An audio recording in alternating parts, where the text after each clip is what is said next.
अस्सलाम वालेकुम dear students, उम्मीद है आप सब खैरियत से होंगे। आज हम सीखेंगे टेंसेस के बारे में।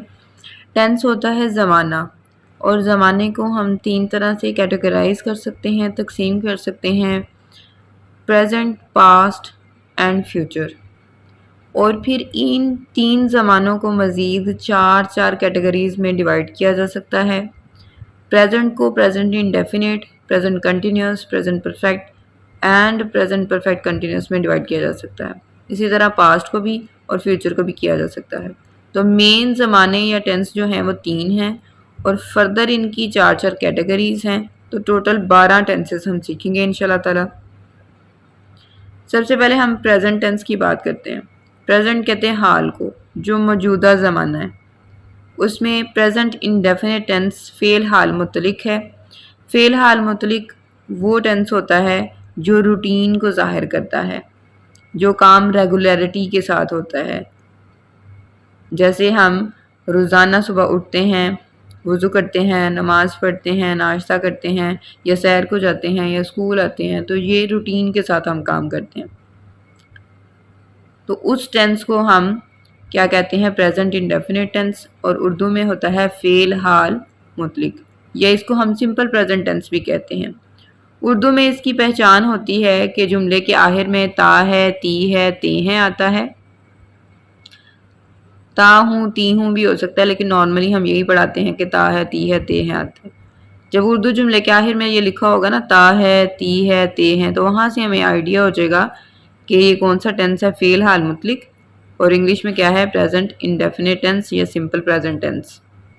इसके हेल्पिंग वर्ब्स या इमदादी फ़ेल जो होते हैं वो दो होते हैं, डू और डज। डू जो होता है वो हम यूज़ करते हैं आई, वी, दे, यू के साथ, और डज जो होता है वो हम यूज़ करते हैं थर्ड पर्सन सिंगुलर के साथ, यानी कि ही, शी, इट, या कोई सिंगुलर नेम लिखा हो। इसको हम इस तरह से समझ सकते हैं। फर्स्ट पर्सन होता है जो बात करने वाला अपने लिए इस्तेमाल करता है, जैसे आई। अगर सिंगुलर है तो आई, प्लूरल है तो वी। इसी तरह अगर सेकंड पर्सन है तो वो होता है जिससे बात की जाए, उसके लिए इस्तेमाल होता है, जैसे यू। सिंगुलर में भी यू होता है, प्लूरल में भी यू होता है। थर्ड पर्सन वो होता है जिसके जो कि गायब है, गैर हाजिर है, मौजूद नहीं है, उसके बारे में हम बात कर रहे हैं। ही, शी, इट, दे।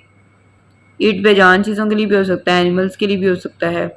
ही लड़के या आदमी के लिए होता है, शी लड़की या औरत के लिए होता है। दे का मतलब होता है वो, मतलब कि ज़्यादा लोग हों तो उनके लिए यूज़ होगा। फर्स्ट पर्सन क्या है? आई, वी। आई मैं, वी हम। सेकंड पर्सन क्या है? यू, तुम या आप। एक भी हो सकता है, ज़्यादा भी हो सकते हैं, तो एक के लिए भी यू ही यूज़ होता है और ज़्यादा के लिए भी यू, जिससे मुहातिबों की बात की जाए। फिर थर्ड पर्सन में हम बात करते हैं ही, शी, इट, दे की, और ये गैर हाजिर होते हैं। अब हमने ये डिस्कस किया था जो डू होता है, नॉर्मली हम ये कहते हैं जी जमा के लिए यूज़ होता है, या डज जो है वो वाहिद के लिए होता है, लेकिन इसको पढ़ाने का जो एग्जैक्ट मेथड है वो ये है कि हम इसको first person, second person, third person के अकॉर्डिंग समझाएं कि जो डू होता है वो आई, वी, दे, यू के साथ लगता है।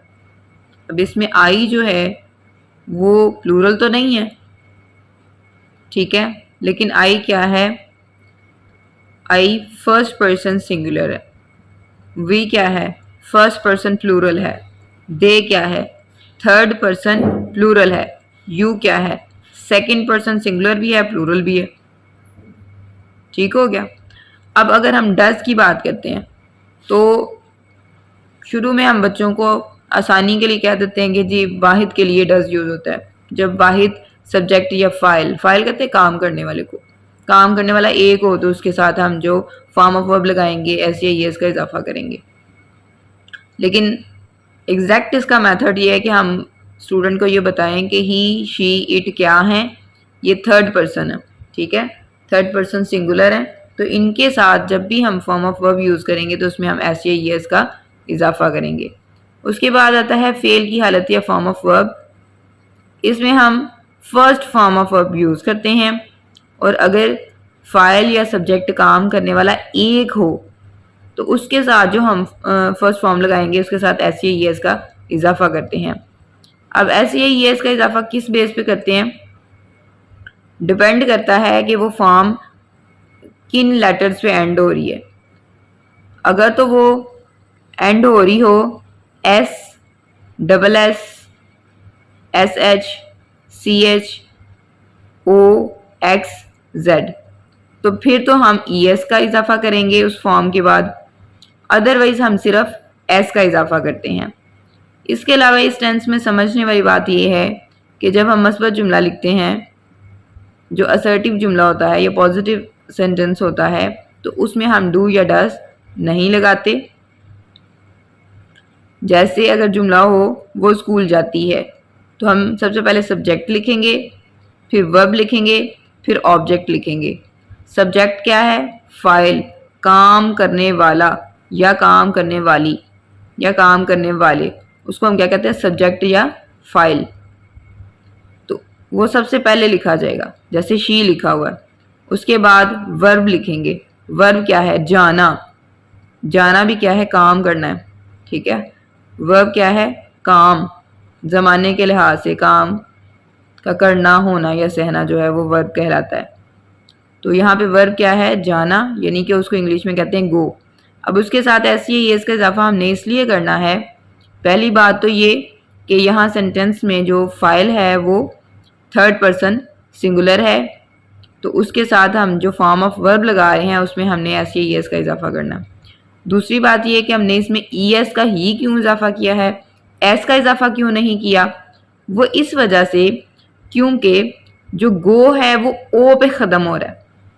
तो हमने ये पढ़ा कि अगर कोई form S, SS, SH, CH, OX या Z पे एंड हो तो उसके बाद हम क्या करते हैं, ES का इजाफा करते हैं।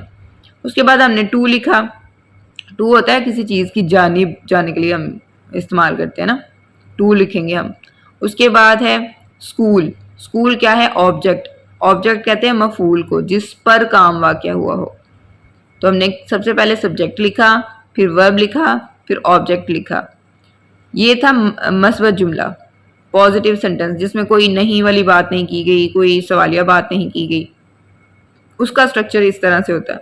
लेकिन अगर जुमला मनफी हो तो उसमें हम क्या करेंगे, उसमें हम डू या डज का इस्तेमाल करते हैं। जैसे अगर लिखा हो वो स्कूल नहीं जाती है, नहीं आ गया ना तो जुमला नेगेटिव हो गया। तो जो नेगेटिव सेंटेंस होगा उसका स्ट्रक्चर क्या है, सबसे पहले हमने सब्जेक्ट लिखना है, जैसे यहाँ पे शी लिखा हुआ है, और उसके बाद हमने हेल्पिंग वर्ब लगाना है, इमदादी फेल लगाना है। अब शी के साथ डू या डज में से क्या लग सकता है, अभी थोड़ी देर पहले हमने पढ़ा कि शी थर्ड पर्सन सिंगुलर है, तो उसके साथ हम क्या लगाते हैं, डज लगाते हैं। तो हमने लिखा शी डज। अब चूंकि ये नेगेटिव सेंटेंस है तो डज के बाद हम नॉट का इजाफा करेंगे और उसके बाद हमने फर्स्ट फॉर्म ऑफ वर्ब लगानी है, ठीक है।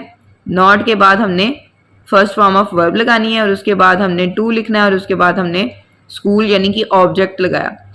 इसका स्ट्रक्चर क्या है कि subject plus helping verb plus not plus verb plus object. तो इसका स्ट्रक्चर इस तरह से है, लेकिन आपने इसमें इस बात का ख्याल रखना है कि जब हम डज लगा देते हैं तो फिर फर्स्ट फॉर्म ऑफ वर्ब के साथ SES का इजाफा नहीं करते, क्योंकि ये समझ लें कि वो ES डू के पास चला गया तो वो डज बन गया। तो इसलिए डबल टाइम आपने ES का इजाफा नहीं करना। आपने ऐसे नहीं कर देना कि she does not goes to school, ऐसे करेंगे तो गलत हो जाएगा, क्योंकि वो ES आपने पहले से ही लगा दिया हुआ है सेंटेंस में, तो इसलिए बार बार आप उसको यूज़ नहीं करेंगे। उसके बाद है ये पॉइंट मैंने थर्ड वाला जो है एक्सप्लेन कर दिया। इसके साथ ही फोर्थ वाला पॉइंट है कि अगर फाइल या सब्जेक्ट जो है थर्ड पर्सन सिंगुलर हो, थर्ड पर्सन सिंगुलर में क्या आता है, ही शी इट या कोई सिंगुलर नेम हो, तो फेल की पहली फॉर्म के आखिर में अगर S, SS, SH, CH, OX, Z में से कुछ भी लिखा होगा तो उसके साथ हम क्या करेंगे, ES का इजाफा करेंगे, यानी कि उस वर्ब के साथ हम ES का इजाफा करेंगे। और अगर इस पे नहीं एंड हो रहा, कोई वर्ब इन लेटर्स पे एंड नहीं हो रहा, मिसाल के तौर पर अगर लिखा हुआ है राइट, WRITE राइट लिखना, तो उसके एंड पे तो ई आ रहा है, इनमें से कुछ भी नहीं आ रहा, तो ई के साथ सिर्फ हम एस का इजाफा करेंगे। कब करेंगे? जब फाइल थर्ड पर्सन सिंगुलर हो। ठीक हो गया।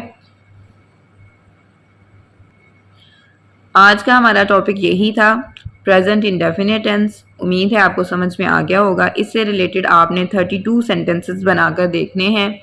कोई भी एक जुमला ले लें, जैसे यहाँ पे लिखा हुआ है कि वो स्कूल जाती है, ठीक है।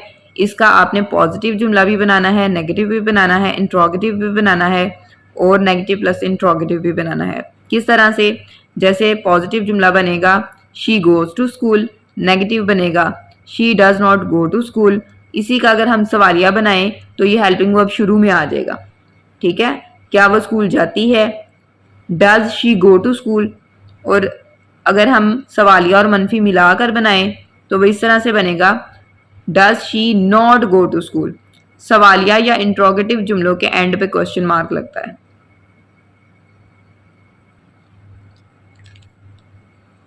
इसको मैं एक दफ़ा दोबारा से एक्सप्लेन कर देती हूँ कि अगर हमारे पास सवालिया जुमला दिया हो तो उसके शुरू में हम हेल्पिंग वर्ब यानी इमदादी फेल लगाते हैं।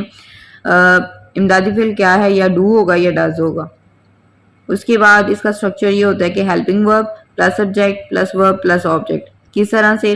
क्या वो स्कूल जाती है, हेल्पिंग वर्ब शुरू में आएगा डज, उसके बाद शी सब्जेक्ट है, गो जो है वो वर्ब है, टू उसके बाद स्कूल जो है वो ऑब्जेक्ट है और एंड पे हमने क्वेश्चन मार्क लगाना होता है। उसके बाद अगर हमने ऐसा जुमला बनाना है जिसके अंदर सवाल भी है और नेगेटिविटी भी है, नेगेटिव बात भी की गई है, मीन्स के मनफी जुमला भी है, तो फिर हम क्या करेंगे कि स्ट्रक्चर ऐसे हो जाएगा कि सबसे पहले हम हेल्पिंग वर्ब लगाएंगे, फिर हम सब्जेक्ट लगाएंगे, फिर नॉट लिखेंगे, फिर वर्ब लिखेंगे और एट द एंड ऑब्जेक्ट लिख के फिर क्वेश्चन मार्क लगा देंगे। तो does she not go to school, इस तरह से सेंटेंस बनेगा। आपके पास ये नोट्स मौजूद हैं, उन पर ये पॉइंट्स ऐड कर लें। तो तरीकाकार इसका ये है कि जब आपके पास सिंपल जुमला होगा यानी कि जिसके अंदर कोई भी मनफी बात नहीं, तो सबसे पहले आप सब्जेक्ट लिखेंगे, फिर वर्ब लिखेंगे, फिर ऑब्जेक्ट लिखेंगे। लेकिन अगर मनफी जुमला होगा तो आप क्या करेंगे? डू या डज का इस्तेमाल करेंगे। पर कैसे? पहले सब्जेक्ट लगाएंगे, फिर हेल्पिंग वर्ब यानी डू या डज में से कुछ लगाएंगे और उसके बाद फिर नॉट लिखेंगे, फिर वर्ब लिखेंगे, फिर ऑब्जेक्ट लिखेंगे, जैसा कि इस सेंटेंस में है।